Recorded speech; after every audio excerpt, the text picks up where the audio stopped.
Hello everyone, welcome to study netic. मैं हूं पूजा मेहता और यहां पर आज मैं लेकर आई हूं क्लास 12 की बिजनेस स्टडीज़ का वन शॉर्ट वीडियो, जिसमें मैं आपको चैप्टर 3 बिजनेस एनवायरनमेंट का बहुत ही छोटे से वीडियो में कंप्लीट एक्सप्लेनेशन देने वाली हूं। तो बच्चों मेरे साथ जुड़े रहिए। यदि मेरे वीडियोस देखकर स्टडी कर रहे हैं तो प्लीज़ चैनल को सब्सक्राइब करना बिल्कुल भी मत भूलना। यहाँ पर मैं बिजनेस स्टडीज़ एंड अकाउंट्स दोनों ही सब्जेक्ट पढ़ाती हूँ, तो प्लीज़ आप मेरे चैनल को सब्सक्राइब ज़रूर करें और मुझे मोटिवेट करें कि मैं इसी तरह से वीडियोस बनाकर लेकर आऊं। तो बिना देरी के अब हम स्टार्ट कर देते हैं किस चीज़ के साथ, बिजनेस एनवायरनमेंट के साथ। देखिए ये वन शॉट वीडियो है, तो इसमें बहुत ही छोटे से तरीके से सभी चीज़ें मैं समझा दूंगी ताकि आपका रिवीजन भी हो जाए। यदि आपने नहीं भी पढ़ा है चैप्टर तो आपको समझ में आ जाए कि इस चैप्टर में क्या क्या है। तो चलिए देखिए क्या होता है business environment. Business environment refer to all force that have economic impact of business activity.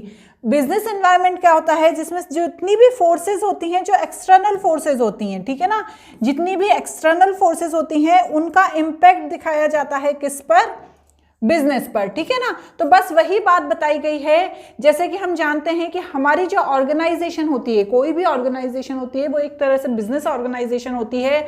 उसे बिजनेस को ग्रोथ करने के लिए, बिजनेस को मार्केट में सरवाइव करने के लिए बहुत सारे फैक्टर पर इफेक्ट होना पड़ता है। बहुत सारे फैक्टर ऐसे होते हैं जो इसको इफेक्ट करते हैं, जो कंपनी की ग्रोथ को भी इफेक्ट करते हो और कंपनी के सर्वाइवल को भी इफेक्ट करते हैं।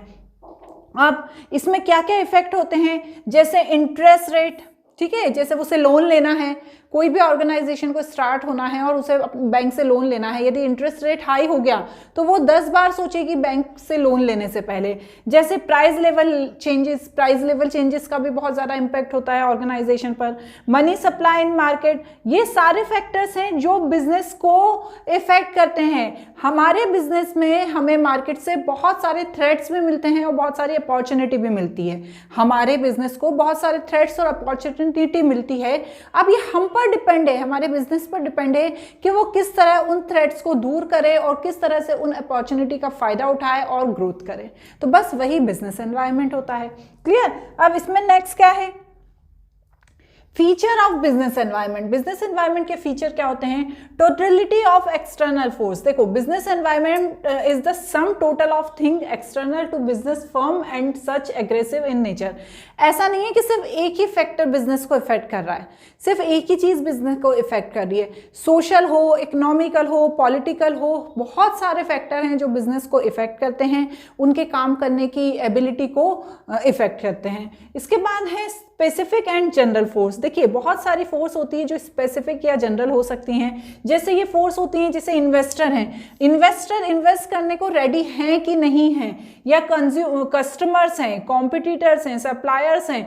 आपने प्रोडक्ट बनाया और कस्टमर आपका प्रोडक्ट लेने ही नहीं आया तो आपका प्रोडक्ट कैसे सेल होगा। तो ये सारी चीज़ें आपके बिजनेस को बहुत ज़्यादा इफेक्ट करती हैं। उसके बाद है इंटर रिलेटेड। हमेशा ये ध्यान रखिए जो बिजनेस एनवायरनमेंट के डिफरेंट फैक्टर्स हैं वो हमेशा इंटर रिलेटेड रहते हैं। जैसे economical factor and political factor inter related है, तो आपको इन चीज़ों को ध्यान रखना होगा कि इन दोनों ही फैक्टर्स को ध्यान में रखें और उन्हीं फैक्टर्स को ध्यान में रखते हुए अपने बिजनेस को रन करें। क्योंकि देखिए आप यदि प्रॉपर तरीके से बिजनेस के इन फैक्टर पे स्टडी नहीं करेंगे तो आपका बिजनेस भी रन नहीं हो पाएगा। तो आपको इन सभी चीज़ों पे ध्यान रखने की नीड होती है।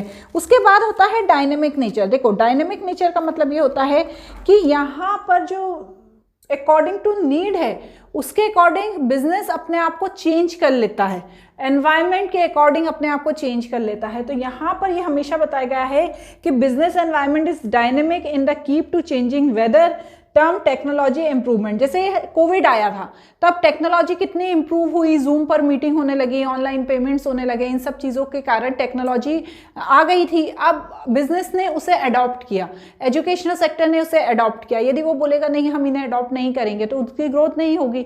तो इन सब चीज़ों को अडॉप्ट करना बहुत ज़्यादा ज़रूरी होता है। उसके बाद होता है अनसर्टेनिटी।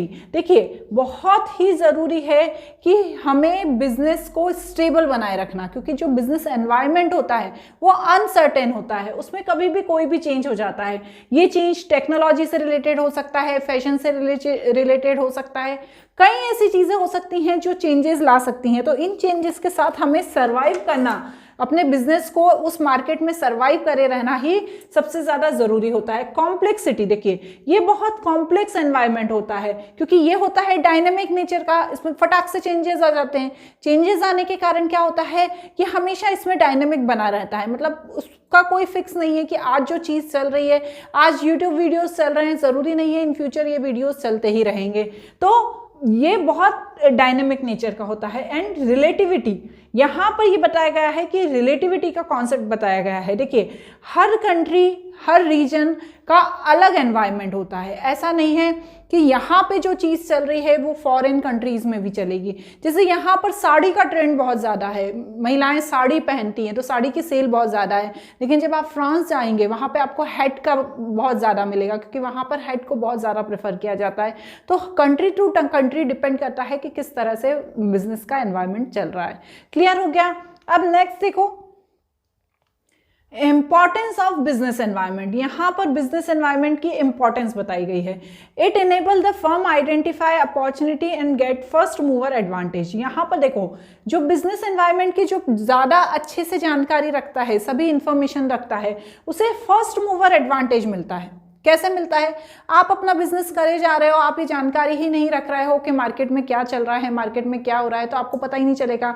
सपोज आप साड़ियाँ बना के सेल कर रहे हो और नई कंपटीशन आपके मार्केट में आ गया है, वो आपके रेट से कम रेट पर वही साड़ियाँ सेल कर रहा है और आप अपनी बेहोशी में हो, आपको जानकारी ही नहीं है कि इस तरह की कोई चीज़ हो रही है। तो आपको उन सब चीज़ों को ध्यान रखना पड़ेगा, बिजनेस एनवायरनमेंट से अवेयर रहना पड़ेगा और फर्स्ट मूवर एडवांटेज लेना होगा।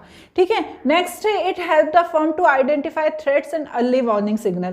देखो क्या होता है, बहुत सारी चीज़ें ऐसी होती हैं, बहुत सारे थ्रेट्स ऐसे होते हैं जो हमें अर्ली में ही मिल जाते हैं। जैसे अभी मैंने आपको साड़ी का एग्जांपल दिया कि आप साड़ियाँ सेल कर रहे हो, अब आपको ये पता चल गया कि नया कॉम्पिटिटर मार्केट में आया है, आपको ये पता है, अभी उसने साड़ियों को सेल करना भी स्टार्ट नहीं किया, बस आपको पता ही चल गया कि वो आया है और आपके पैटर्न की ही साड़ियाँ वो सेल कर रहा है। तो आप क्या करोगे, उस प्राइस में, जो प्राइस में वो दे रहा है साड़ियों को सेल करने के आपको लगता है चांसेस हैं, उसी में आप अपनी साड़ियाँ सेल करने लगोगे। एक छोटा सा एग्जांपल दे रही हूँ मैं। It help to optimum utilization of useful resources. बहुत सारे ऐसे रिसोर्सेज हैं जिन्हें हम अवॉइड कर देते हैं, जिन्हें हम ध्यान नहीं देते, लेकिन जब हम बिजनेस एनवायरनमेंट की स्टडी करते हैं तब हम उन रिसोर्सेज का बहुत प्रॉपर तरीके से यूज़ करके उनका ऑप्टिमम यूज़ कर सकते हैं। Clear? It help to cope it with rapid changes. जैसा कि मैं बता रही हूँ बार बार आपको कि जो एनवायरनमेंट है, बिजनेस एनवायरनमेंट है, वो बहुत ही ज़्यादा क्या होता है, उसमें डायनेमिक नेचर का होता है। अकॉर्डिंग टू नीड उसमें चेंजेस होने लगते हैं।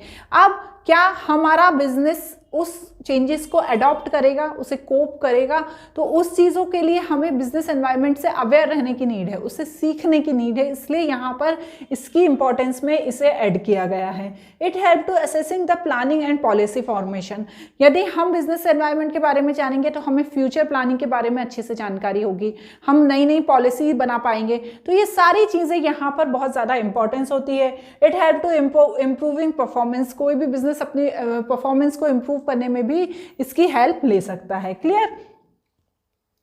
इसके बाद है डायमेंशन। इस चैप्टर में यदि सबसे ज़्यादा इंपॉर्टेंट कुछ है तो ये डायमेंशन ऑफ बिजनेस एनवायरनमेंट है। ये इसके आपको केस बेस्ड क्वेश्चन भी पूछे जा सकते हैं, तो इसे बहुत अच्छे से पढ़ लेना है कि कौन कौन से डायमेंशन होते हैं। तो देखो सबसे पहला होता है, यहाँ पर सभी डायमेंशन दिए हुए हैं, economic, social, technological, political and legal dimension. ठीक है, ये सभी डायमेंशन हैं जो बिजनेस एनवायरनमेंट को इफेक्ट डालते हैं और इनके बारे में हमें डिटेल में पढ़ना है। इस तरह से कोई अच्छा सा डायग्राम बना के आ जाना ताकि कॉपी चेक करने वाला भी खुश हो जाए। ठीक है, अब देखो सबसे पहला है इकोनॉमिक एनवायरनमेंट। इकोनॉमिक एनवायरनमेंट में कौन कौन से फैक्टर इंक्लूड होते हैं? मैक्रो इकोनॉमिक और माइक्रो इकोनॉमिक। माइक्रो इकोनॉमिक में क्या इंक्लूड है? माइक्रो इकोनॉमिक में इंक्लूड है competitors, demand, market size, supply, availability of employ and investor. ये सभी क्या होती हैं? माइक्रो इकोनॉमिक फैक्टर होते हैं कि हमारा कॉम्पिटिटर कैसा है, हमारे प्रोडक्ट की डिमांड कैसी है, मार्केट में हमारा जो बिजनेस है उसका साइज कितना है, सप्लाई कैसे हो रही है, एम्प्लॉयज़ हमें मिल रहे हैं या नहीं, इन्वेस्टर हमारे कितने हैं। तो ये सब चीज़ें किस में इंक्लूड होती हैं? माइक्रो इकोनॉमिक्स एनवायरनमेंट में। और मैक्रो इकोनॉमिक एनवायरनमेंट रहता है, ये जो माइक्रो इकोनॉमिक एनवायरनमेंट होता है सिर्फ एक बिजनेस को इफेक्ट डालता है, लेकिन जो मैक्रो इकोनॉमिक एनवायरनमेंट है वो पूरे मार्केट के सभी बिजनेस पर इफेक्ट डालता है। जैसे इंटरेस्ट रेट चेंज हो गया, इन्फ्लेशन रेट चेंज हो गया, अनएम्प्लॉयमेंट रेट बढ़ गया, stock market and GDP growth, ये सभी चीज़ें इफेक्ट डालती हैं किस चीज़ को, मैक्रो इकोनॉमिक को, जो बिजनेस एनवायरनमेंट के लिए इफेक्टिव होते हैं। ठीक है, इसके बाद होता है social environment. Social environment consist the custom and tradition of society which business exist. Social environment of business include social force of custom and tradition, value, social trend, society. तो देखो यहाँ पर सोशल एनवायरनमेंट की बात की गई है। Social environment में ये बताया जाता है कि हर जगह का ट्रेडिशन अलग है, हर जगह के रीजन अलग है। तो जैसे दिवाली आई है, क्रिसमस आई है, ईद आई है, तो उस समय क्या होगा, जो त्यौहार हैं, जो फेस्टिवल्स हैं, उनसे रिलेटेड चीज़ों की नीड बढ़ जाती है मार्केट में, उन चीज़ों की खरीदारी लोग करने निकल जाते हैं। वैसे वो कभी घर के बेड के लिए बेडशीट नहीं खरीदेंगे, लेकिन जैसे ही दिवाली आएगी वो तुरंत जाके शॉपिंग करने लग जाएंगे। उन्हें ऐसा लगेगा कि जो घर में चीज़ें पुरानी हैं वो हम नहीं ले लें, खुद के लिए कपड़े लेने लगेंगे। तो ये सब क्या होता है, सोशल एनवायरनमेंट कहलाता है। ठीक है ना। नेक्स्ट होता है टेक्नोलॉजिकल एनवायरनमेंट। देखिए टेक्नोलॉजी आज बहुत ज़्यादा इनोवेटिव हो गई है, हर थोड़े टाइम में टेक्नोलॉजी इंक्रीज हो रही है, बढ़ रही है, चेंज हो रही है। तो अब यदि हम टेक्नोलॉजी का ध्यान नहीं रखेंगे तो हम कभी आगे नहीं बढ़ पाएंगे। जैसे आप एयरलाइन के थ्रू कहीं पर घूमने जाते हैं, ठीक है, तो अब आपको जब बुकिंग करनी होती है टिकट्स की, तो क्या आप एयरपोर्ट पे जाके टिकट्स की बुकिंग करते हैं, या आप ट्रेन के थ्रू कहीं जाते हैं तो क्या आप स्टेशन पे जाके बुकिंग करते हैं? तो आपने टेक्नोलॉजी से आप अवेयर हैं, आपको पता है कि ये वेबसाइट है, यहाँ पर जाएंगे, यहाँ पर बुकिंग कर देंगे, तो क्या होगा, आपकी जो टिकट्स हैं वो बुक हो जाएंगी। तो यहाँ पर टेक्नोलॉजिकल एनवायरनमेंट को भी समझना बहुत ज़्यादा ज़रूरी होता है। पॉलिटिकल एनवायरनमेंट हमेशा इफेक्ट करता है हर बिजनेस को। जैसे गवर्नमेंट होती है, गवर्नमेंट चेंज होती है। एक गवर्नमेंट थी, उसने जो एक एग्जांपल ले लेते हैं कि जितने भी फूड के आइटम्स थे उन पर बोला था कि नहीं, हम जीएसटी आपसे नहीं लेंगे या कम परसेंटेज में लेंगे, उन्होंने ऐसा दे रखा था। अब जैसे ही दूसरी गवर्नमेंट आई, उन्होंने बोला कि नहीं, हम तो जितना जीएसटी सबसे लेते हैं उतना ही आपसे लेंगे। तो क्या हुआ, ये पॉलिटिकल चेंजेस हुआ, पॉलिटिकल चेंज के कारण आपके एनवायरनमेंट में चेंज हुआ, आपके बिजनेस पे चेंज इफेक्ट पड़ा। तो ये सारी चीज़ें बहुत ज़्यादा इफेक्ट करती हैं। ये स्टेबिलिटी और पीस जो होती है कंट्री की, वो भी बिजनेस को इफेक्ट करती हैं। क्लियर। उसके बाद है लीगल एनवायरनमेंट। लीगल एनवायरनमेंट भी बहुत ज़रूरी है। Legal environment include various legislation passed by the government, administration order issue the government authority, court judgement as well as the decision rendered by the various commission, जो central government, state government और local government के द्वारा किया जाता है। इससे हर व्यक्ति को ऑबे करना होता है, इसे मानना होता है। यदि कोई ऐसा जजमेंट पास हुआ है जो आपके बिजनेस को इफेक्ट करेगा, तो आपको उस जजमेंट को फॉलो करना है, उस जजमेंट को मानना है। क्लियर। तो बस यही चीज यहां पर बताई गई है।